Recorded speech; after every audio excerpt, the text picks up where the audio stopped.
ورنہ فوری عذاب تمہیں پکڑ لے گا۔ اونٹنی اور اس کا نومولود بچہ سارا دن نخلستان میں چرتے رہتے۔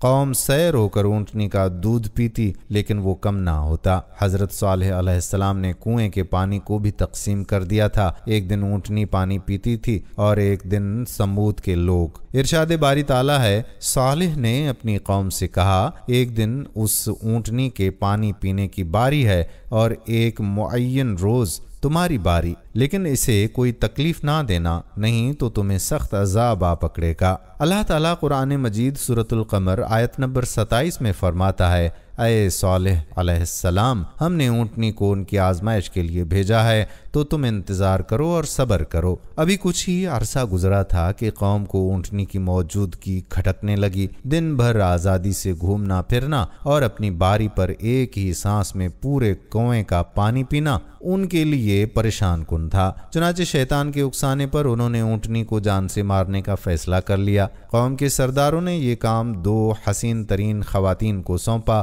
ان عورتوں نے شراب و شباب کے رسیا 2 اوباش نوجوانوں مسرا اور قدار کو اپنی خوبصورت بچیوں سے شادی کے عوض ناقۃ اللہ کے قتل پر آمادہ کر لیا، جن کے ساتھ مزید 7 اور اوباش جوان بھی شامل ہو گئے۔ قرآن پاک کی سورۃ نمل آیت نمبر 48 میں اللہ تعالیٰ نے حضرت صالح علیہ السلام کا واقعہ بیان کرتے ہوئے فرمایا، شہر میں 9 افراد کی ایک جماعت تھی جو ملک بھر میں فساد مچاتے پھرتے اور اصلاح نہیں کرتے تھے۔ پھر ایک دن ان شقی القلب 9 افراد کی جماعت اونٹنی کے انتظار میں کنویں کے پاس گھات لگا کر بیٹھ گئی، جبکہ قوم کے لوگ اللہ کے عذاب کے ڈر سے چھپ کر یہ دل خراش منظر دیکھنے لگے۔ حسب معمول اونٹنی پانی پینے کے لیے کنویں کے قریب آئی تو مصرا نامی شخص نے کمان سیدھی کی اور اونٹنی پر تیر چلا دیا، جو اس کی پنڈلی میں پیوست ہوا اور ٹانک سے خون کا فوارہ جاری ہو گیا۔ یہ منظر دیکھ کر باقی لوگ خوفزدہ ہو کر پیچھے ہٹ گئے۔ اس موقع پر ان دونوں عورتوں نے مردوں کو لعن تان شروع کر دی، جس پر قدار بن سالف آگے بڑھا اور تلوار کے ایک بھرپور وار سے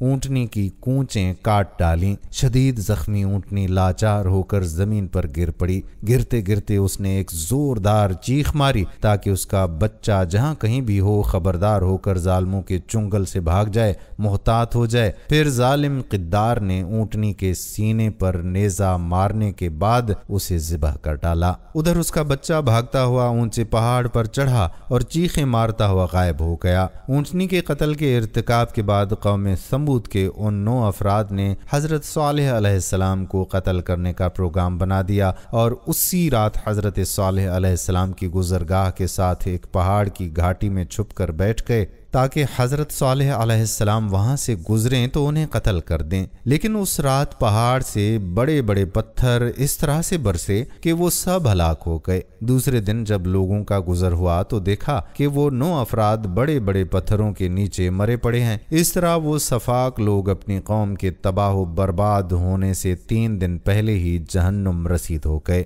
اونٹنی کے قتل کے بعد جب کوئی عذاب نازل نہ ہوا تو قوم نے خوشی کا جشن مناتے ہوئے حضرت صالح علیہ السلام سے کہا کہ جس چیز سے تم ہمیں ڈراتے تھے، اگر تم اللہ کے پیغمبر ہو تو اس کو ہم پر لے آؤ۔ حضرت صالح علیہ السلام نے فرمایا، اے قوم، اب تمہارے پاس صرف 3 دن کی مہلت ہے اور لو عذاب کی علامات بھی سن لو۔ کل جمعرات کے روز تم سب کے چہرے سخت زرد ہو جائیں گے۔ پرسوں یعنی جمعے کے روز تم سب کے چہرے سخت سرخ ہو جائیں گے اور ہفتے کو سب کے چہرے سیاہ ہو جائیں گے اور وہ تمہاری زندگی کا آخری دن ہوگا۔ ان تینوں پیش گوئیوں کے سچ ہونے کے باوجود قوم چہروں کی رنگت کی تبدیلی کو معمولی جادوئی اثرات سمجھتے ہوئے معمول کے مطابق عیش و عشرت میں مصروف رہی، یہاں تک کہ چوتھے دن کی صبح اوپر سے سخت ہیبت ناک چنگھاڑ اور زمین کے شدید زلزلے نے ان سب کو آنن فانن جہنم رسید کر دیا اور اللہ تعالیٰ نے ان کی بستیوں کو آنے والی نسلوں کے لیے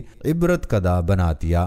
ناظرین، وہ تیسرا جانور جو جنت میں جائے گا وہ حضرت ابراہیم علیہ السلام کا بچڑا ہے۔ اس کے بارے میں کہا جاتا ہے کہ آپ نے اس کو فرشتوں کی ضیافت کے لیے بھونوایا تھا۔ اس کا تذکرہ بھی قرآن مجید فرقان حمید میں موجود ہے۔ ناظرین، حضرت ابراہیم علیہ السلام کا لقب ابو الضیفان یعنی مہمانوں کا باپ تھا۔ آپ کے مکان کے 4 دروازے تھے، ان سے دیکھتے رہتے کہ کب کوئی آنے والا ہے۔ حضرت ابراہیم علیہ السلام کے بارے میں مشہور ہے کہ آپ علیہ السلام نے پوری زندگی دن یا رات کا کھانا مہمان کے بغیر نہیں کھایا۔ جب کھانے کا وقت ہوتا اور کوئی ساتھ کھانے والا نہ ہوتا تو آپ بسا اوقات میلوں تک کسی مہمان کی تلاش میں نکل جاتے۔ عربوں میں بالعموم اور قریش میں بالخصوص مہمان نوازی کی روایت حضرت ابراہیم علیہ السلام کا فیضان تھا۔ مہمان نوازی علامات ایمان میں سے ہے اور تمام انبیاء علیہ السلام کی سنت بھی۔ اللہ رب العزت نے قرآن مجید فرقان حمید میں حضرت ابراہیم علیہ السلام کی مہمان نوازی کا ذکر کیا ہے،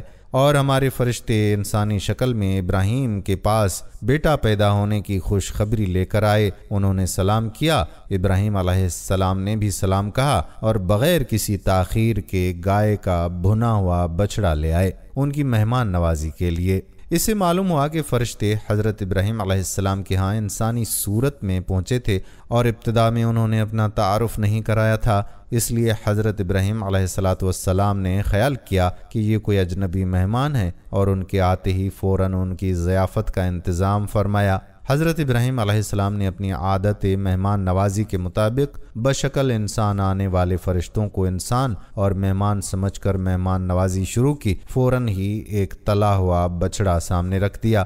ناظرین گرامی، یہ وہ بچڑا ہے جس کے بارے میں کہا جاتا ہے کہ یہ جنت میں جائے گا۔ ناظرین، اب بات کرتے ہیں اس چوتھے جانور کی جو کہ جنت میں جائے گا۔ وہ حضرت اسماعیل علیہ السلام کا مینڈھا ہے، جو آپ علیہ السلام کی قربانی کے وقت حضرت جبرائیل علیہ السلام اللہ تعالیٰ کے حکم پر جنت سے لائے تھے۔ ناظرین، حضرت اسماعیل علیہ السلام حضرت ابراہیم علیہ السلام اور حضرت ہاجرہ کے بیٹے تھے۔ حضرت ہاجرہ نے بچپن سے ہی بیٹے کی پرورش اور تعلیم و تربیت پر خصوصی توجہ دی تھی۔ 13 سال کا طویل عرصہ جیسے پلک جھپکتے گزر گیا۔ حضرت اسماعیل علیہ السلام مکے کے مقدس فضاؤں میں آب زمزم پی کر اور صبر و شکر کی پے کر عظیم ماں کی آغوش تربیت میں پروان چڑھتے ہوئے بہترین صلاحیتوں کے مالک خوبصورت نوجوان کا روپ دھار چکے تھے کہ ایک دن حضرت ابراہیم علیہ السلام تشریف لائے اور فرمایا،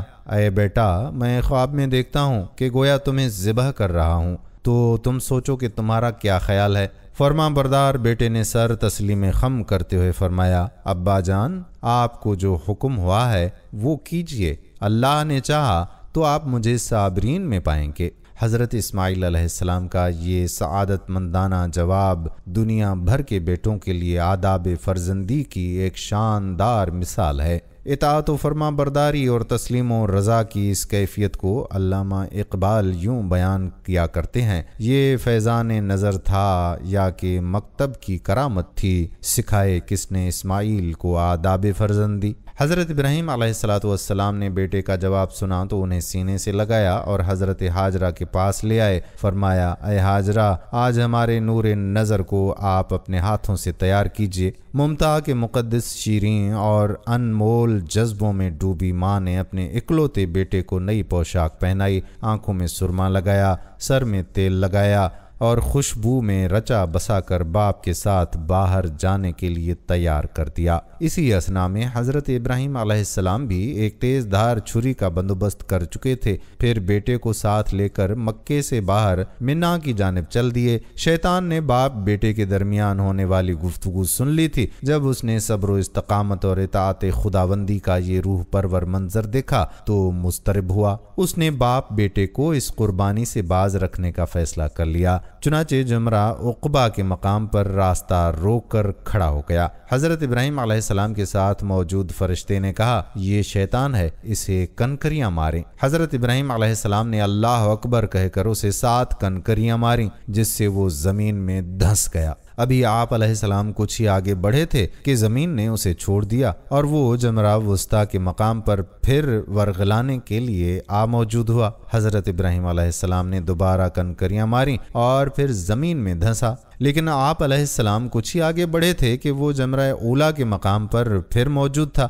حضرت ابراہیم علیہ السلام نے تیسری بار اللہ اکبر کہہ کر کنکریاں ماری تو وہ زمین میں دھنس گیا۔ اللہ تبارک و تعالیٰ کو ابراہیم خلیل اللہ علیہ السلام کا شیطان کو کنکریاں مارنے کا عمل اس قدر پسند آیا کہ اسے رہتی دنیا تک کے لیے حج کے واجبات میں شامل فرما دیا۔ شیطان حضرت حاجرہ علیہ السلام کی خدمت میں شیطان اپنی ناکامی پر بڑا پریشان تھا۔ تینوں مرتبہ کی کنکریوں نے اس کے جسم کو زخموں سے چور چور کر دیا۔ اچانک اسے ایک نئی چال سوجھی اور وہ عورت کا بھیس بدل کر بھاگ بھاگ کر حضرت حاجرہ علیہ السلام کی خدمت میں حاضر ہوا۔ بولا، اے اسماعیل کی ماں، تمہیں علم ہے کہ ابراہیم تمہارے لخت جگر کو کہاں لے گئے ہیں؟ حضرت حاجرہ نے فرمایا، ہاں وہ باہر گئے ہیں، شاید کسی دوست سے ملنے گئے ہوں۔ شیطان نے اپنے سر پر ہاتھ مارتے ہوئے کہا، وہ تیرے بیٹے کو ذبح کرنے وادی منی میں لے گئے ہیں۔ حضرت حاجرہ نے حیرت اور تعجب کا اظہار کرتے ہوئے فرمایا،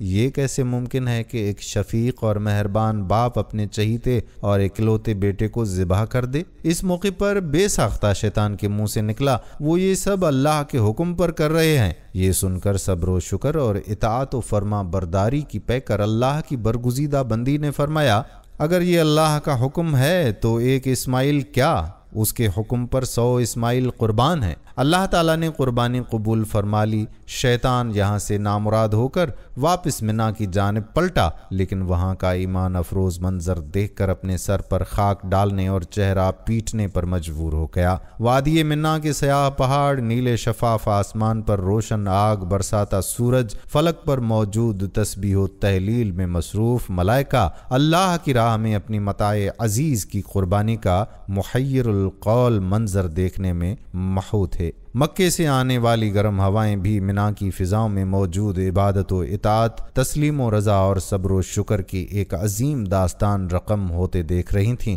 روایات میں آتا ہے کہ جب حضرت ابراہیم علیہ السلام نے حضرت اسماعیل علیہ السلام کو لیٹنے کی ہدایت دی تو حضرت اسماعیل علیہ السلام نے فرمایا، ابا جان، میں پیشانی کے بل لیٹتا ہوں تاکہ آپ کا چہرہ مجھے نظر نہ آئے، اور آپ بھی اپنی آنکھوں پر پٹی باندھ لیں تاکہ جب آپ مجھے ذبح کر رہے ہوں تو شفقت پدری امر الہی پر غالب آنے کا امکان نہ رہے۔ صبر و استقامت کے کوہ گراں والد نے گوشہ جگر کے مشورے پر عمل کیا، اور جب اسماعیل علیہ السلام لیٹ گئے تو تکمیل احکام خداوندی میں تیز دھار چھری کو پوری قوت کے ساتھ لخت جگر کی گردن پر پھیر دیا۔ باپ بیٹے کی اس عظیم قربانی پر قدرت خداوندی جوش میں آئی، اور اللہ جل شانہ کے حکم سے حضرت جبرائیل علیہ السلام جنت کے باغات میں پلے سفید رنگ کے خوبصورت مینڈھے کو لے کر حاضر ہوئے۔ حضرت ابراہیم خلیل اللہ علیہ السلام نے ذبح سے فارغ ہو کر آنکھوں سے پٹی ہٹائی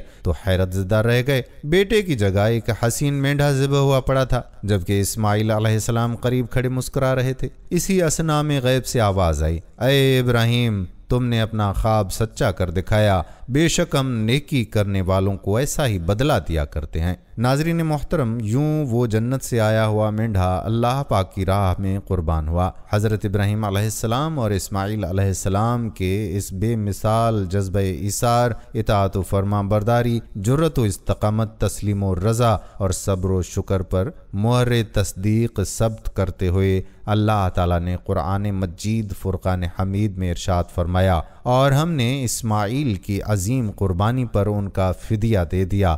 اللہ رب العزت کو اپنے دونوں برگزیدہ اور جلیل القدر بندوں کی یہ ادا اس قدر پسند آئی کہ اسے اطاعت، عبادت اور قربت الہی کا ذریعہ قرار دیتے ہوئے تا قیامت جاری فرما دیا۔ ناظرین محترم، اب بات کریں گے اس 5ویں جانور کی جو جنت میں جائے گا۔ وہ حضرت موسیٰ علیہ السلام کی گائے ہے، جس کی تفصیل بیان کرتے ہوئے امام ابن جریر طبری رحمۃ اللہ علیہ فرماتے ہیں کہ بنو اسرائیل میں عامیل نامی ایک مالدار شخص رہتا تھا۔ اس کی اولاد نہیں تھی، اس کا بھتیجا ہی اس کا وارث تھا، لیکن جلد از جلد امیر بننے کا لالچ اس پر کچھ اس طرح سے سوار ہوا کہ اس نے اپنے چچا کو قتل کر دیا اور لاش کو بستی کے مضافات میں راستے پر پھینک دیا۔ صبح کو جب قاتل کی تلاش شروع ہوئی تو کسی کو کوئی سراغ نہ ملا۔ بھتیجا اپنے آپ کو مظلوم اور اپنے چچا کا خیر خواہ ثابت کرنے کے لیے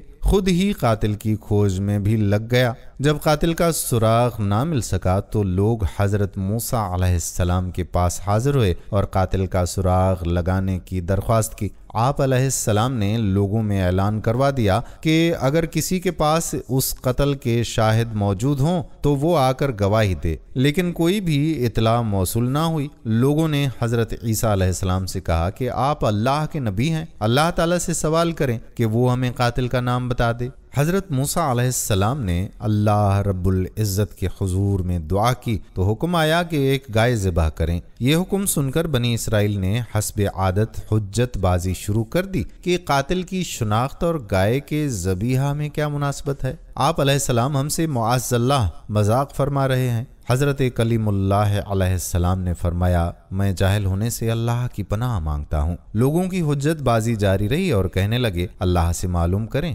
گائے کیسی ہو۔ آپ نے اللہ سے پوچھ کر فرمایا، حکم ہے کہ گائے نہ بوڑھی ہو اور نہ بچیا۔ لوگ پوچھنے لگے، رنگ کیسا ہو؟ فرمایا، شوخ اور زرد رنگ کی گائے ہو جو دیکھنے والوں کو بھلی لگتی ہو۔ لوگ پھر کہنے لگے، اس کی صفت کیسی ہو؟ کیونکہ گائے ہم پر مشتبہ ہو گئی ہے، اور مزید وضاحت ہوئی تو انشاءاللہ ہم ہدایت پا جائیں گے۔ ارشاد ہوا، وہ گائے مشقت کرتی ہو، نہ ہل چلاتی ہو، نہ کھیتوں کو پانی دیتی ہو، صحیح سالم اور بے داغ بھی ہو۔ کہنے لگے، اب بات مکمل ہوئی۔ جبکہ وہ محض حجتیں کر رہے تھے، ان کی نیت گائے ذبح کرنے کی نہیں تھی۔ اگر پہلی بار ہی حکم کی تعمیل کر دیتے تو کافی ہو جاتا، لیکن انہوں نے سوالات کو طول دے کر اپنے لیے مزید قید لگوا لی اور انہیں گائے کی تلاش میں مشقت اور جستجو کا سامنا بھی کرنا پڑا۔ بالآخر جب وہ اچھی طرح سمجھ گئے کہ فلاں قسم کی گائے چاہیے تو ایسی گائے کی تلاش شروع کر دی، یہاں تک کہ جب یہ لوگ ایک لڑکے کی گائے کے پاس پہنچے تو ہو بہو یہ ایسی ہی گائے تھی جس کی ان لوگوں کو ضرورت تھی۔ چنانچہ ان لوگوں نے گائے کو اس کی کھال میں سونا بھر کر اس کی قیمت دے کر خرید لیا۔ گائے کو ذبح کیا گیا۔ حضرت موسیٰ علیہ السلام نے فرمایا، اس کی ہڈی لے کر مقتول کے جسم پر ضرب لگاؤ۔ جب ضرب لگائی گئی تو وہ مقتول زندہ ہو گیا۔ اس نے اپنے قاتل کی نشاندہی کی اور پھر فوت ہو گیا۔ بعد میں قاتل کو بطور سزا قتل کر دیا گیا۔ ناظرین، اسی جنتی گائے کے مالک اور اس کی قیمت کے بارے میں بتایا جاتا ہے کہ بنی اسرائیل میں ایک نیک شخص رہا کرتا تھا جس کا ایک ہی بیٹا تھا، اس کے پاس ایک بچیا بھی تھی۔ خدا کا کرنا ایسا ہوا کہ اس شخص کا انتقال ہو گیا اور اس کا بیٹا اپنی ماں کے سائے میں پرورش پانے لگا۔ کچھ سالوں کے بعد بیٹا بڑا ہو گیا اور بہت نیک اور اپنی ماں کا فرما بردار تھا۔ ایک دن ماں نے بیٹے کو اس کے والد کی بچیا جو اب بڑی ہو کر گائے بن چکی تھی اسے 3 دینار میں بیچنے کا حکم دیا اور فرمایا کہ جب بیچنے لگو تو ایک بار پھر مجھ سے پوچھ لینا۔ بیٹا گائے بیچنے بازار آیا تو ایک فرشتہ انسانی صورت میں آ کر اسے ملا اور 6 دینار گائے کی قیمت لگائی، لیکن ماں کی اجازت کے بغیر بیچنے کو کہا۔ بیٹا راضی نہ ہوا اور آ کر ماں کو یہ بات بتائی۔ ماں نے 6 دینار قیمت منظور کر دی مگر اجازت لینے کی شرط باقی رکھی۔ اگلی مرتبہ وہی فرشتہ پھر ملا اور اس بار 12 دینار قیمت لگائی مگر ماں کی اجازت کے بغیر بیچنے کو کہا۔ بیٹا پھر نہ مانا اور جا کر ماں کو یہ بات بتائی۔ ماں سمجھ گئی کہ ہو نہ ہو یہ کوئی فرشتہ ہے۔ ماں نے کہا کہ اب کی بار اگر وہ شخص ملے تو پوچھنا کیا آپ گائے بیچنے کا حکم دیتے ہیں یا نہیں۔ اگلی بار ملنے پر جب بیٹے نے یہ سوال کیا تو وہ فرشتہ بولا کہ ابھی اسے مت بیچو۔ جب بنی اسرائیل اسے خریدنے آئیں تو اس کی قیمت یہ لگانا کہ اس گائے کی کھال میں سونا بھر کر دیا جائے۔ اس واقعے کی بنا پر اس سورت کا نام ہی سورۃ البقرہ ہے۔ ناظرین، اب آپ کو بتاتے ہیں اس چھٹے جانور کا جو کہ جنت میں جائے گا۔ یہ وہ مچھلی ہے جس کے پیٹ میں حضرت یونس علیہ السلام 40 دن تک زندہ رہے۔ ناظرین، حضرت یونس علیہ السلام کو اللہ تعالیٰ نے نینوا جو موجودہ عراق کا شہر موصل ہے اس بستی کی ہدایت کے لیے بھیجا۔ نینوا میں آپ علیہ السلام کئی سال تک ان کو تبلیغ کی دعوت دیتے رہے مگر قوم ایمان نہ لائی تو آپ علیہ السلام نے ان کو عذاب کے آنے کی خبر دی اور ترشیش کی طرف جانے کے لیے نکلے۔ حضرت یونس علیہ السلام جب قوم سے ناراض ہو کر چلے گئے تو قوم نے آپ علیہ السلام کے پیچھے توبہ کر لی۔ دوسری طرف آپ علیہ السلام اپنے سفر کے دوران دریا کو عبور کرنے کے لیے اسرائیل کے علاقہ یافا میں کشتی میں سوار ہوئے۔ کچھ دور جا کر کشتی بھنور میں پھنس گئی۔ اس وقت کے دستور اور رواج کے مطابق یہ خیال کیا جاتا تھا کہ جب کوئی غلام اپنے مالک سے بھاگ کر جا رہا ہو اور کشتی میں سوار ہو تو وہ کشتی اس وقت تک کنارے پر نہیں پہنچتی جب تک اس غلام کو کشتی سے اتار نہ لیں۔ اب کشتی کے بھنور میں پھنسنے پر ان لوگوں نے قرہ ڈالا جو حضرت یونس علیہ السلام کے نام نکلا۔ 3 دفعہ قرہ آپ علیہ السلام کے نام ہی کا نکلا تو آپ علیہ السلام نے فرمایا کہ میں ہی غلام ہوں جو اپنے آقا کو چھوڑ کر جا رہا ہوں۔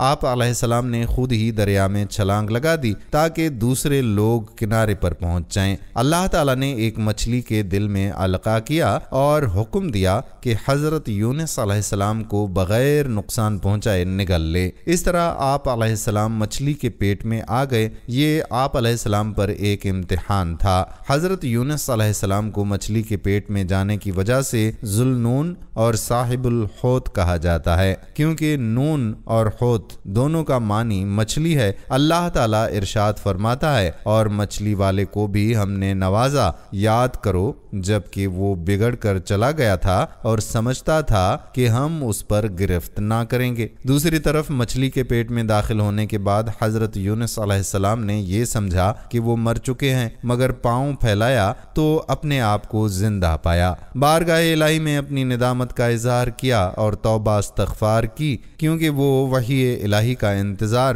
اور اللہ تعالیٰ سے اجازت لیے بغیر اپنی قوم سے ناراض ہو کر نینوا سے نکل آئے تھے۔ پھر مچھلی کے پیٹ میں حضرت یونس علیہ السلام نے اپنی خطا کی یوں معافی مانگی۔ آخر کو اس نے تاریکیوں میں پکارا، نہیں ہے کوئی خدا مگر تو، پاک ہے تیری ذات، بے شک میں نے قصور کیا۔ جب اللہ تعالیٰ نے حضرت یونس علیہ السلام کی پرسوز آواز کو سنا اور دعا قبول کی تو مچھلی کو حکم ہوا کہ حضرت یونس علیہ السلام کو جو تیرے پاس ہماری امانت ہے اگل دے۔ چنانچہ مچھلی نے دریا کے کنارے حضرت یونس علیہ السلام کو 40 روز کے بعد اگل دیا۔ وہ ایسی ویران جگہ تھی جہاں نہ کوئی درخت تھا نہ سبزہ، بلکہ بالکل چٹیل میدان تھا، جبکہ حضرت یونس علیہ السلام بے حد کمزور اور نحیف ہو چکے تھے۔ حضرت ابن عباس رضی اللہ تعالی عنہ سے روایت ہے کہ حضرت یونس علیہ السلام نومولود بچے کی طرح ناتواں کمزور تھے۔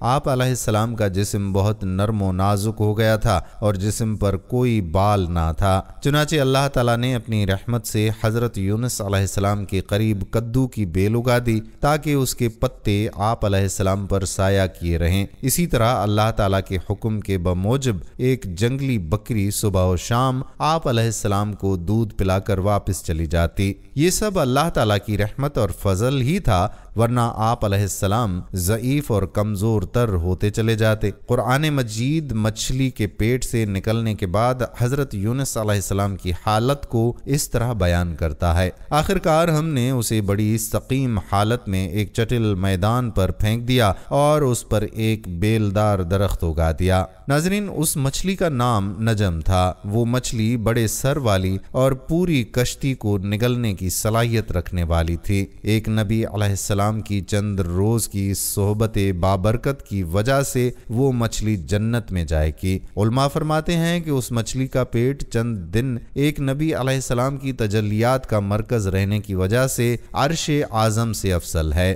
آج کئی 100 سال کے بعد جدید سائنس نے اتنی بڑی مچھلی کے موجود ہونے کی تصدیق کر دی ہے اور کئی تحقیقاتی اداروں نے اتنی بڑی مچھلیوں کا اپنی آنکھوں سے مشاہدہ کیا ہے۔ ناظرین، وہ 7واں جانور جو جنت میں جائے گا وہ حضرت عزیر علیہ السلام کا گدھا ہے۔ اس گدھے کے بارے میں یہ روایت ملتی ہے کہ ایک مرتبہ اللہ عز و جل کے نبی حضرت سیدنا عزیر علیہ السلام کا بیت المقدس فلسطین کے پاس سے گزر ہوا۔ آپ علیہ السلام کا زاد راہ یعنی سفر کا سامان ایک برتن کھجور اور ایک پیالہ انگور کا رس تھا، نیز آپ ایک دراز گدھے پر سوار تھے۔ آپ علیہ السلام بیت المقدس کی تمام بستیوں میں پھرے، لیکن آپ کو کوئی شخص نظر نہیں آیا اور سب عمارتیں گری ہوئی تھیں۔ اس قدر ویرانی دیکھ کر آپ علیہ السلام نے تعجب سے کہا کہ اللہ انہیں ان کی موت کے بعد کیسے زندہ کرے گا؟ یہ فرمانے کے بعد آپ علیہ السلام نے اپنی سواری کسی جگہ باندھی اور آرام کی غرض سے لیٹ گئے۔ یہ صبح کا وقت تھا۔ اس دوران آپ کی روح قبض کر لی گئی اور آپ علیہ السلام 100 سال کی نیند سو گئے، نیز آپ کا دراز گوش بھی مر گیا۔ اس عرصے میں آپ علیہ السلام لوگوں کی نگاہوں سے پوشیدہ رہے۔ 100 سال کے بعد آپ کو شام کے وقت زندہ کیا گیا۔ اللہ عز و جل نے آپ علیہ السلام سے فرمایا، تم کتنے دن سے یہاں ٹھہرے ہوئے ہو؟ آپ علیہ السلام نے عرض کی کہ 1 دن یا اس سے کچھ کم وقت، کیونکہ آپ علیہ السلام کا یہ خیال تھا کہ یہ اسی دن کی شام ہے جس کی صبح آرام کرنے کے لیے لیٹے تھے۔ اللہ عز و جل نے فرمایا، تم یہاں 100 سال سے ٹھہرے ہوئے ہو، اپنے کھانے پینے کی چیزیں دیکھو، ویسی ہی صحیح سلامت ہیں، اور اپنا گدھا دیکھو کس حال میں ہے۔ جب آپ علیہ السلام نے کھجوریں اور انگور کا رس دیکھا تو واقعی دونوں کی تر و تازگی میں کوئی فرق نہیں آیا تھا، جبکہ گدھا بالکل گل سڑ گیا تھا اور اس کے اعضاء بھی بکھر گئے تھے، صرف سفید ہڈیاں نظر آ رہی تھیں۔ دیکھتے ہی دیکھتے گدھے کے اعضاء جمع ہو کر آپس میں ملنے لگے، ہڈیوں پر گوشت اور کھال آ گئی اور گدھا زندہ ہو کر آواز نکالنے لگا۔ قدرت خداوندی کا یہ شاندار اور بے مثال نمونہ دیکھتے ہی آپ علیہ السلام کی زبان پر جاری ہو گیا کہ میں خوب جانتا ہوں کہ اللہ عز و جل ہر چیز پر قادر ہے۔ ناظرین گرامی، اللہ تبارک و تعالی نے اپنے برگزیدہ پیغمبر حضرت سلیمان علیہ السلام کو علم منطق الطیر یعنی پرندوں سے باتیں کرنے کا علم بھی عطا فرمایا تھا۔ آپ پرندوں ہی نہیں، چرندوں، درندوں اور دیگر تمام مخلوقات کی زبان بھی سمجھتے تھے اور ان سے انہی کی زبان میں باتیں بھی کیا کرتے تھے۔ آپ علیہ السلام کے لشکر میں انسانوں، جنوں، چرندوں، پرندوں اور درندوں کے علاوہ اللہ تعالیٰ کی دیگر مخلوقات بہت بڑی تعداد میں شامل تھیں۔ ناظرین، حضرت سلیمان علیہ السلام کی نسبت سے 2 جانوروں کو یہ اعزاز حاصل ہے کہ وہ جنت میں جائیں گے۔ ایک تو آپ علیہ السلام کا ہدہد اور ایک وہ چیونٹی جس سے آپ علیہ السلام کی ملاقات کا تذکرہ سورہ نمل میں بھی موجود ہے۔ اس ملاقات کے بارے میں کہا جاتا ہے کہ ایک روز حضرت سلیمان علیہ السلام اپنے عظیم الشان لشکر کے ساتھ کہیں جا رہے تھے۔ آپ علیہ السلام بہت رعب اور دبدبے والے بادشاہ تھے، یہی وجہ تھی کہ لشکر انتہائی نظم و ضبط اور ترتیب کے ساتھ چل رہا تھا۔ کسی کی مجال نہ تھی کہ اپنی مقررہ حدود سے ادھر ادھر ہو جائے۔ صحراؤں سے گزرتا، پہاڑوں کو سر کرتا، دریاؤں کو عبور کرتا یہ عظیم الشان لشکر اس وقت ایک بڑی وادی سے گزر رہا تھا۔ یہ وادی نملہ یعنی چونٹیوں کی وادی تھی۔ زمین اور پہاڑوں میں کروڑوں سوراخ تھے جن میں چونٹیاں رہتی تھیں۔ ان چونٹیوں کی ایک ملکہ تھی۔ ملکہ چونٹی اپنی رعایا چونٹیوں کا بہت خیال رکھتی تھی اور چونٹیوں کی اس سلطنت کا نظم و نسق بخوبی چلا رہی تھی۔ تمام چونٹیاں اپنی ملکہ سے بہت پیار کرتی تھیں اور اس کے ایک اشارے پر بڑے سے بڑا کام کرنے کو تیار رہتی تھیں۔ ملکہ چونٹی بہت سی دیگر چونٹیوں کے ساتھ وادی میں گھوم رہی تھی۔ اچانک اسے زمین میں عجیب سی دھمک محسوس ہوئی۔ وہ چونک کر رک گئی اور زمین سے آتی آواز کو غور سے سننے لگی۔ ملکہ چونٹی بولی کہ لگتا ہے کہ کوئی بہت بڑی فوج ہماری وادی کی طرف آ رہی ہے، یہ ضرور حضرت سلیمان علیہ السلام کا لشکر ہے۔ دیگر چونٹیوں نے بھی اس کی بات سے اتفاق کیا۔ کچھ ہی دیر میں اس جانب سے دھول کے بادل اٹھتے دکھائی دینے لگے۔ جلد ہی فوج قریب آ پہنچی۔ حضرت سلیمان علیہ السلام اپنے تخت پر سوار اپنی فوج کے ساتھ آ رہے تھے۔ چونٹی کی ملکہ نے چیخ کر کہا، حضرت سلیمان علیہ السلام کی فوج قریب آ پہنچی ہے، میں حکم دیتی ہوں کہ تمام چونٹیاں اپنے بلوں میں چلی جائیں۔ حضرت سلیمان علیہ السلام ہمیں کوئی نقصان پہنچانے نہیں آ رہے، مگر انہیں کیا معلوم کہ تمہاری کثیر تعداد اس وادی میں ہے اور زمین پر رینگ رہی ہے، جو ان کی فوج میں شامل انسانوں اور جانوروں کے پیروں تلے روندی جا سکتی ہے۔ حضرت سلیمان علیہ السلام تک ملکہ چونٹی کی آواز پہنچ گئی۔ آپ علیہ السلام اس کی بات سن کر مسکرا دیے اور ملکہ چونٹی کی سمجھداری اور اپنی رعایا کے خیال رکھنے پر اس کی تعریف کرتے ہوئے فرمایا کہ بے شک ایک بادشاہ بادشاہ کو اپنی رعایا کی حفاظت کا اسی طرح خیال رکھنا چاہیے جس طرح ملکہ چونٹی نے کیا ہے۔ یہ واقعہ قرآن مجید کی سورۃ النمل آیت نمبر 15 تا 19 میں یوں بیان کیا گیا ہے، اور ہم نے داؤد اور سلیمان کو علم عطا کیا تھا، اور ان دونوں نے کہا کہ کل شکر اور کل تعریف اس اللہ کے لیے ہے جس نے ہمیں اپنے بہت سے مومن بندوں پر فضیلت عطا فرمائی اور داؤد کا وارث سلیمان ہوا۔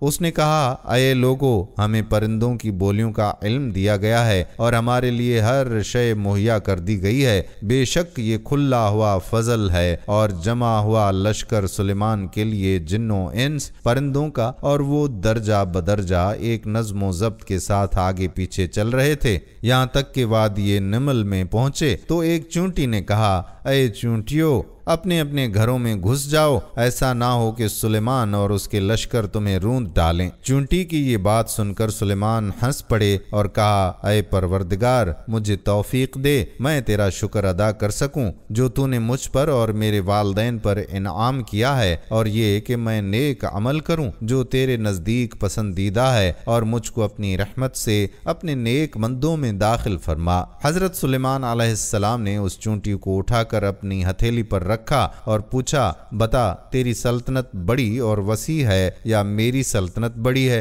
چونٹی نے کہا، کس کی سلطنت پر عظمت ہے یہ اللہ کو معلوم ہے، مگر اس وقت میرا تخت سلیمان کا ہاتھ ہے۔ سورۃ النمل میں حضرت سلیمان علیہ السلام کی قیادت کا ذکر کیا گیا ہے کہ انہوں نے اپنی قائدانہ صلاحیتوں سے جملہ مخلوقات کو کس طرح اپنے تصرفات کے احاطے میں لیا ہوا تھا۔ ائمہ اور مفسرین بیان کرتے ہیں کہ آپ علیہ السلام کی قائم کردہ پارلیمنٹ کے 600 سے زائد اراکین تھے۔ آپ سلطنت کے مختلف کاموں کو سر انجام دینے میں ہر مخلوق سے کام لیا کرتے تھے۔ جب پارلیمنٹ کا اجلاس ہوتا تو ہر شخص کو اس کی مشاورت میں شریک کیا جاتا۔ ہدہد اسی دربار میں پرندوں کی نمائندگی کرتا تھا۔ اللہ رب العزت نے اسے یہ صلاحیت دے رکھی تھی کہ زیر زمین پانی کے ذخائر کا پتہ تک چلا لیتا تھا۔ اس طرح وہ حضرت سلیمان علیہ السلام کے سفر کے دوران حصول آب کا اہم فریضہ بھی ادا کرتا تھا۔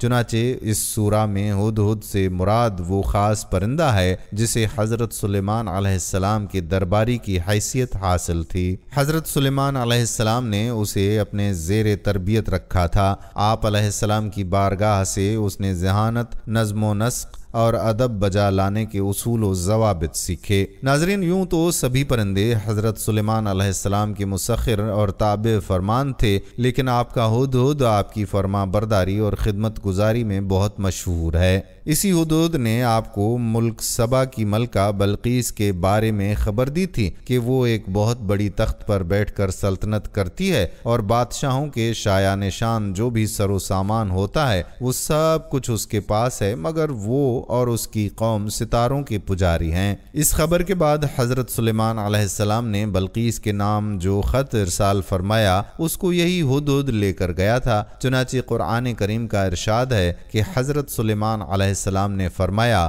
تم میرا یہ خط لے کر جاؤ اور ان کے پاس یہ خط ڈال کر پھر ان سے الگ ہو کر تم دیکھو کہ وہ کیا جواب دیتے ہیں۔ چنانچہ ہدہد خط لے کر گیا اور بلقیس کی گود میں اس خط کو اوپر سے گرا دیا۔ اس وقت اس نے اپنے گرد امرا اور ارکان سلطنت کا مجموعہ اکٹھا کیا، پھر اس خط کو پڑھ کر لرزہ بر اندام ہو گئی اور اپنے اراکین سے یہ کہا کہ اے سردارو، بے شک میری طرف ایک عزت والا خط ڈالا گیا ہے، بے شک وہ سلیمان کی طرف سے ہے اور بے شک وہ اللہ کے نام سے ہے جو نہایت مہربان رحم والا ہے، یہ کہ مجھ پر بلندی نہ چاہو اور گردن رکھتے میرے حضور حاضر ہو۔ خط سنا کر بلقیس نے اپنی سلطنت کے امیروں اور وزیروں سے مشورہ کیا تو ان لوگوں نے اپنی طاقت اور جنگی مہارت کا اعلان اور اظہار کر کے حضرت سلیمان علیہ السلام سے جنگ کا ارادہ ظاہر کیا۔ اس وقت عقل مند بلقیس نے اپنے امیروں اور وزیروں کو سمجھایا کہ جنگ مناسب نہیں ہے، کیونکہ اس سے شہر ویران اور شہر کے عزت دار باشندے ذلیل و خوار ہو جائیں جائیں گے،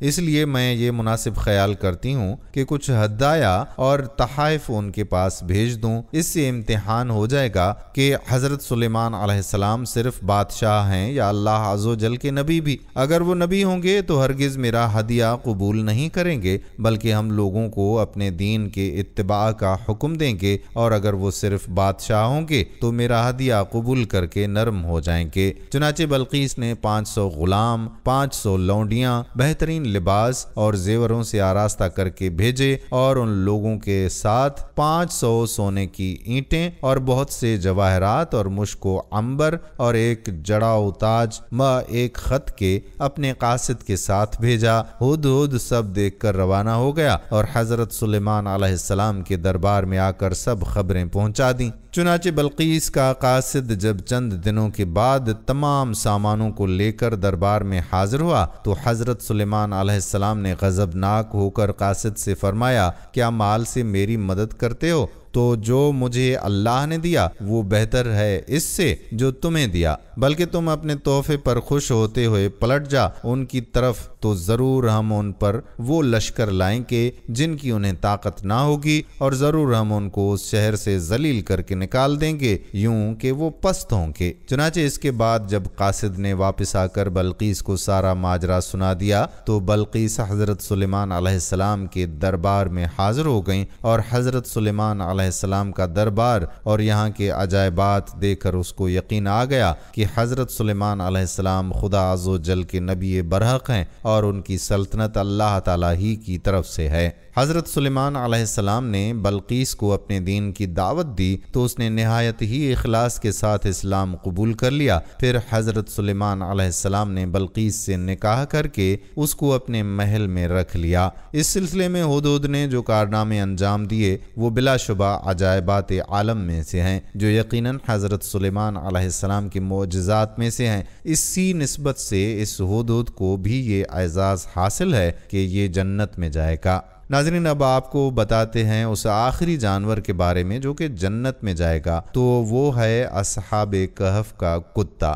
اصحاب کہف کے کتے کے بارے میں جاننے سے پہلے آپ کو کچھ تفصیل اصحاب کہف کے بارے میں بھی بتاتے چلیں۔ ناظرین، ہمارے پیارے آقا حضرت محمد مصطفیٰ صلی اللہ علیہ وآلہ وسلم کے دور میں کچھ قریش مکہ ایک یہودی عالم کے پاس گئے اور اس سے کہا کہ حضور صلی اللہ علیہ وآلہ وسلم سے ایسا کیا سوال پوچھا جائے کہ ان کے نبی ہونے کی حقیقت واضح ہو جائے۔ اس کے جواب میں یہودی عالم نے آپ صلی اللہ علیہ وآلہ وسلم سے 3 سوال پوچھنے کو کہا، جن میں ایک سوال یہ تھا کہ اصحاب کہف کون تھے۔ لہٰذا اللہ پاک نے اپنے پیارے محبوب صلی اللہ علیہ وآلہ وسلم کو اس کا جواب قرآن پاک کی سورۃ الکہف کے اندر مکمل وضاحت کے ساتھ بیان فرمایا۔ ناظرین، حضرت عیسیٰ علیہ السلام کا دور تھا جب اللہ تعالیٰ نے آپ علیہ السلام کو آج کے دور کے فلسطین کے علاقے میں اسلام کی تبلیغ کے لیے بھیجا۔ یہ علاقہ اس وقت رومن امپائر میں شمار ہوتا تھا۔ یہ بت پرست لوگ تھے۔ یہاں ایک یہودی بادشاہ کی حکمرانی تھی جو رومن حکومت کے ماتحت کام کرتا رہتا تھا۔ جب حضرت عیسیٰ علیہ السلام نے تبلیغ شروع کی تو رومی لوگ آپ علیہ السلام کے مخالف ہو گئے اور آپ علیہ السلام کو گرفتار کر کے سولی پر لٹکانا چاہا، مگر اللہ کے حکم سے آپ علیہ السلام کو زندہ آسمان پر اٹھا لیا گیا۔ اس واقعے کے کچھ عرصے کے بعد یہودی لوگوں نے رومی حکومت کے خلاف بغاوت کر دی، لہٰذا اس کے رد عمل میں انقع ہو کر ٹرٹس نامی رومی بادشاہ نے یروشلم اور فلسطین پر حملہ کر کے بالکل تباہ کر دیا، حتیٰ کہ بیت المقدس کو بھی تباہ کر دیا۔ اسی دوران اس نے 1.5 لاکھ یہودیوں کو قتل کر دیا۔ جو بچے کھچے یہودی یہاں رہ گئے تھے وہ جان بچا کر فلسطین سے نکل گئے، مگر جو حضرت عیسیٰ علیہ السلام کے ماننے والے اور ان کی تعلیمات کے پیروکار تھے صرف وہی فلسطین میں موجود رہ گئے، جو کہ رومی تھا اور بت پرست تھا۔ لہٰذا اس کی حکومت میں موجود عیسائی لوگوں پر اس نے ظلم و ستم کرنا شروع کر دیے۔ ایک دن حضرت عیسیٰ علیہ السلام کے چند ماننے والے حواریوں کو اس نے اپنی دربار میں بلایا اور ان سے کہا کہ میں تمہیں چند دن کی مہلت دیتا ہوں، تم اپنے نئے دین یعنی عیسائیت سے باز آ جاؤ ورنہ میں تمہیں قتل کر دوں گا۔ عیسیٰ علیہ السلام کے پیروکار یہ نوجوان لوگ دراصل اصحاب کہف تھے، جن کے واقعے کا ذکر قرآن مجید میں سورہ کہف میں وضاحت سے آیا ہے۔ ان نوجوانوں نے یہ جب دھمکی سنی تو وہ ششدر ہو گئے، کیونکہ وہ بادشاہ سے لڑنے کی ہمت تو نہیں رکھتے تھے اور نہ ہی شہر میں رہ کر عیسائی تعلیمات جاری رکھ سکتے تھے، ورنہ دقیانوسی انہیں قتل کروا دیتے۔ لہٰذا انہوں نے شہر چھوڑ کر کہیں بھاگ جانے کا فیصلہ کیا اور اللہ پاک کی ذات پر بھروسہ کر کے شہر سے نکل پڑے، یہ سوچتے ہوئے کہ اب اللہ پاک ہی ہمارے لیے کوئی فیصلہ فرمائے گا اور کوئی راستہ نکالے گا، یہاں تک کہ وہ ایک پہاڑ کے غار میں جا کر چھپ گئے اور وہیں سو گئے، یہاں تک کہ سوتے سوتے ان پر 300 سال کا عرصہ گزر گیا۔ ان چند نوجوانوں نے جب غار میں پناہ لی تو دعا کی کہ اے ہمارے پروردگار، ہمیں اپنے پاس سے رحمت عطا فرما اور ہمارے کام میں ہمارے لیے راہیابی کو آسان کر دے۔ بس ہم نے ان کے کانوں پر گنتی کے کئی سال تک اسی غار میں پردے ڈال دیے۔ دقیانوس نے جب ان لوگوں کو تلاش کروایا تو معلوم ہوا کہ یہ لوگ اسی غار میں موجود ہیں۔ اسے بہت غصہ آیا، حکم دیا کہ غار کو ایک مضبوط دیوار سے بند کر دیا جائے تاکہ یہ لوگ اندر ہی مر جائیں۔ بادشاہ نے جس شخص کے ذمہ یہ کام لگایا وہ بہت ہی نیک اور ایماندار تھا۔ اس نے اصحاب کہف کے نام اور ان کی تعداد اور پورا واقعہ ایک تختی پر لکھوا کر لوہے کے صندوق میں رکھ کر دیواروں کی بنیادوں میں رکھ دیا اور ایک تختی شاہی خزانے میں بھی رکھوا دی۔ اس 300 سال کے دوران دقیانوس بادشاہ مر گیا اور کئی بادشاہ اور حکومتیں آئیں اور چلی گئیں، یہاں تک کہ 300 عیسوی رومن امپائر نے بھی عیسائیت اختیار کر لی۔ 440 عیسوی میں بیدروس نامی عیسائی بادشاہ کی حکومت آئی، جو ایک نیک دل اور انصاف پسند بادشاہ تھا۔ اس نے 68 سال تک حکومت کی۔ اس کے دور میں مذہبی فرقہ پسندی جب عروج پر پہنچ گئی اور لوگوں میں مرنے کے بعد دوبارہ زندہ کیے جانے اور قیامت کا یقین ختم ہوتا جا رہا تھا، قوم کا یہ حال دیکھ کر بادشاہ بہت رنجیدہ ہوا اور اللہ سے دعا کی کہ اے اللہ، کچھ ایسی نشانی ظاہر فرما کہ میری قوم کے لوگوں کا ایمان پھر سے تازہ ہو جائے، انہیں قیامت، مرنے کے بعد دوبارہ زندہ کیے جانے اور ایک خدا کا یقین ہو جائے۔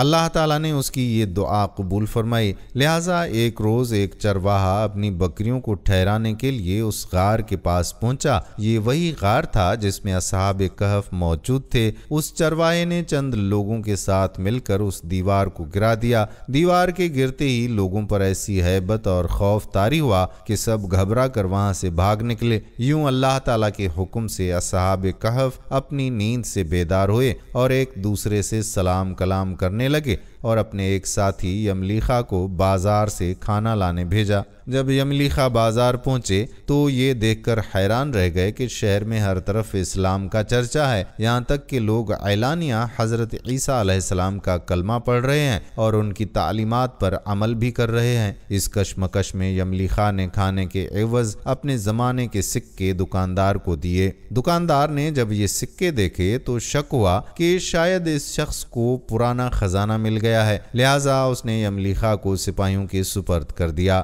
سپاہیوں نے یملیخا سے پوچھا کہ بتاؤ یہ خزانہ کہاں سے آیا؟ یملیخا نے کہا کہ ہمارے پاس کوئی خزانہ نہیں ہے، یہ ہمارا ہی پیسہ ہے۔ سپاہیوں نے کہا کہ ہم کیسے مان لیں کیونکہ یہ سکے 300 سال پرانے ہیں۔ یملیخا نے کہا کہ پہلے مجھے بتاؤ کہ دقیانوس بادشاہ کا کیا حال ہے؟ سپاہیوں نے جواب دیا کہ آج اس نام کا کوئی بادشاہ نہیں ہے، مگر سینکڑوں سال پہلے اس نام کا ایک بے ایمان بادشاہ گزرا ہے، وہ بت پرست تھا۔ یہ سن کر یملیخا حیران اور پریشان ہوئے اور بتایا کہ ہم کل تو اس کے شہر سے اپنا ایمان اور جان بچا کر بھاگے تھے اور میں اور میرے ساتھی قریب کے ایک غار میں چھپ گئے تھے، جبکہ میرے باقی ساتھی اب بھی غار میں موجود ہیں۔ تم میرے ساتھ چل کر خود ہی دیکھ لو۔ جب سپاہی اور بہت سے لوگ اس غار کے پاس پہنچے تو اصحاب کہف یملیخا کے انتظار میں تھے۔ جب غار پر بہت سارے آدمی پہنچے اور شور و غل سنائی دینے لگا تو اصحاب کہف سمجھے کہ دقیانوس کی فوج ہمارا تعاقب کر کے غار تک آ پہنچی ہے، لہٰذا وہ اللہ کے ذکر و حمد و ثنا میں مشغول ہو گئے۔ سپاہیوں نے غار پر پہنچ کر تانبے کا وہ صندوق برآمد کر لیا اور اس کے اندر سے تختی کو نکال کر پڑھا تو وہاں اصحاب کہف کے نام اور یہ لکھا تھا کہ یہ مومنوں کی جماعت ہے جو اپنے دین کی حفاظت کے لیے دقیانوس بادشاہ کے خوف سے اس غار میں پناہ گزین ہوئی ہے۔ دقیانوس نے اس غار کے منہ کو بند کروا دیا ہے۔ سپاہی یہ دیکھ کر حیران اور پریشان رہ گئے۔ جب کچھ سمجھ نہ آیا تو اپنے بادشاہ بیدروس کو اطلاع دی۔ بادشاہ نے یہ خبر سنی تو فوراً اپنے امراء اور علماء کے ہمراہ پہنچ گئے۔ اصحاب کہف نے غار سے نکل کر تمام واقعہ بادشاہ سے بیان کیا۔ بیدروس نے سجدہ گزار ہو کر اللہ تعالیٰ کا شکر ادا کیا کہ اے اللہ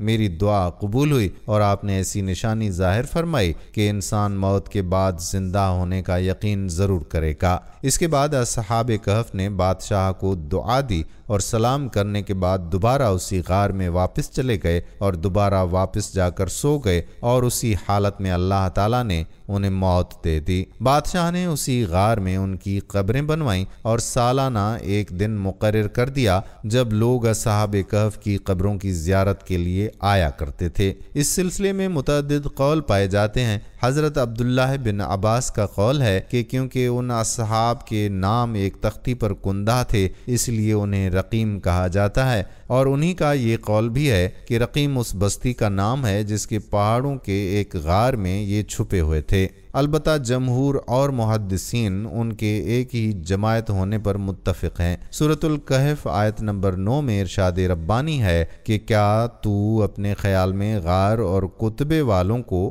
ہماری نشانیوں میں سے کوئی بہت عجیب نشانی سمجھ رہا ہے؟ آثار قدیمہ کی تحقیقات کے جو جدید انکشافات کیے گئے ہیں ان میں سب سے نمایاں اسی شہر رقیم کی دریافت ہے، اور جس قدر تحقیق کی جا رہی ہے اس سے قرآن مجید کی حرف بحرف تصدیق ملتی ہے۔ کسی بھی صحیح حدیث سے اصحاب کہف کے نام اور تعداد صحیح ثابت نہیں، تفسیری اور تاریخی واقعات میں نام مختلف بیان کیے گئے ہیں۔ ناظرین، ہم امید کرتے ہیں کہ ہماری آج کی یہ ویڈیو آپ کو ضرور پسند آئی ہوگی اور اپنے دوستوں کے ساتھ اس ویڈیو کو شیئر بھی کریں گے۔ اگر آپ نے ویڈیو آخر تک دیکھی ہے تو کمنٹس کر کے ہمیں ضرور بتائیے گا کہ آپ نے یہ ویڈیو آخر تک دیکھی۔ آنے والی ویڈیو تک اپنے میزبان قادر بخش کلہوڑو کو اجازت دیجیے۔ اللہ حافظ۔